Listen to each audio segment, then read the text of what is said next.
अस्सलामुअलैकुम friends, welcome back to my YouTube channel. आज की वीडियो है हमारी बेसिक अकाउंटिंग वर्ड्स का पार्ट 4। आज का हमारा टॉपिक है एक्सपेंसेस। देखिए, पहले ये समझना बहुत ज़रूरी है कि एक्सपेंसेस होते क्या है। हर कोई ये समझता है कि जो पैसा हमने दिया है, वो जो पैसा हमारे पास से गया है, वो हमारा एक्सपेंसेस है। लेकिन एक्सपेंसेस का मतलब ये नहीं होता है। एक्सपेंसेस का मतलब कि मान लेते हैं कि आपने कोई चीज़ खरीदी या फिर कोई आपने सेवा ली, कोई सी भी सेवा हो या कोई भी चीज़ हो, जब आप उसको खाकर उसको यूज़ कर कर उसे पूरा ख़त्म कर देते हैं, जब आप वो पैसा देते हैं तब उसे हम कहते हैं एक्सपेंसेस। ये एक तरह का खर्चा होता है। आप पूरी चीज़ को यूज़ कर लेते हैं पूरा उसके बाद जो आप पैसा देते हैं उसे हम एक्सपेंसेस कहेंगे। ना कि वो चीज़ जो आपने खरीदी और उसके बदले जो पैसा दिया वो आपका असेट्स होता है, ना कि आपका एक्सपेंसेस। एक्सपेंसेस का मतलब आप लोग ध्यान रखें, जो चीज़ आपने खरीदी या कोई सेवा आपने ली और उसका पैसा दिया, पूरी उसको यूज़ कर ली, वो ख़त्म हो चुकी है, उसके बाद आप जो पैसा देते हैं वो आपका एक्सपेंसेस होता है। ना कि वो जो आपने ख़रीदा और रखा आपके पास, वो आपका एक्सपेंसेस नहीं है, वो आपके असेट्स कहलाएगा। अब इसे दो टाइप से हम होते हैं, आउटस्टैंडिंग एक्सपेंसेस और प्रीपेड एक्सपेंसेस। आउटस्टैंडिंग का मतलब होता है आपने कोई चीज़ ले ली, रख ली अपने पास, लेकिन उसका पैसा देना अभी बाकी है, आपने अभी वो पैसा अभी दिया नहीं है, उसे हम कहेंगे आउटस्टैंडिंग।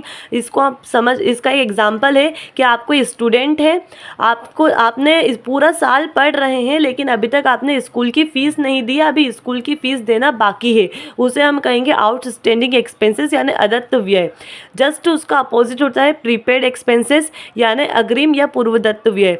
इसको भी वही एग्जाम्पल समझेंगे कि मान लेते हैं आप स्टूडेंट हैं और आपने स्कूल की फ़ीस साल शुरू होते हैं उसके पहले ही एडवांस में फ़ीस जमा कर दी, उसे हम कहेंगे प्रीपेड एक्सपेंसेस या पूर्वदत्त व्यय। मतलब वो पैसा जो अभी आपको चीज़ लेना बाकी है लेकिन आपने पहले ही उसको पे कर दिया। ये दोनों एग्जाम्पल बहुत इजीली आप उसको समझ सकते हैं। और आउटस्टैंडिंग एक्सपेंसेस आपकी लाइबिलिटी होती है, ध्यान रहे ये आपकी लाइबिलिटी है, दायित्व है, वो पैसा जो अभी आपको देना बाकी है।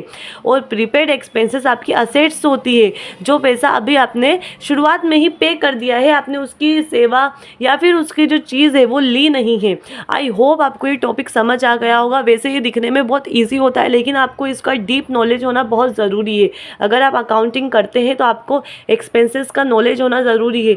वो चीज़ एक्सपेंसेस नहीं है जो आपने ली, और कोई भी चीज़ आप लेते हैं उसके बदले जो पैसा देते हैं वो आपका एक्सपेंसेस नहीं होता है। एक्सपेंसेस का मतलब वो जो चीज़ आपने सेवा ले ली, कंज्यूम कर लिया, आपने कोई चीज़ ले ली, उसका पूरा उपभोग कर लिया, उसके बाद जो आप पैसा देते हैं वो आपका एक्सपेंसेस होता है। आई होप आपको ये वीडियो समझ आई होगी। अगर आपको ये वीडियो अच्छी लगी है तो अपने फ्रेंड्स के साथ इसे शेयर करिएगा और मेरी वीडियो को लाइक शेयर करिएगा और चैनल को सब्सक्राइब करिएगा। अस्सलाम वालेकुम।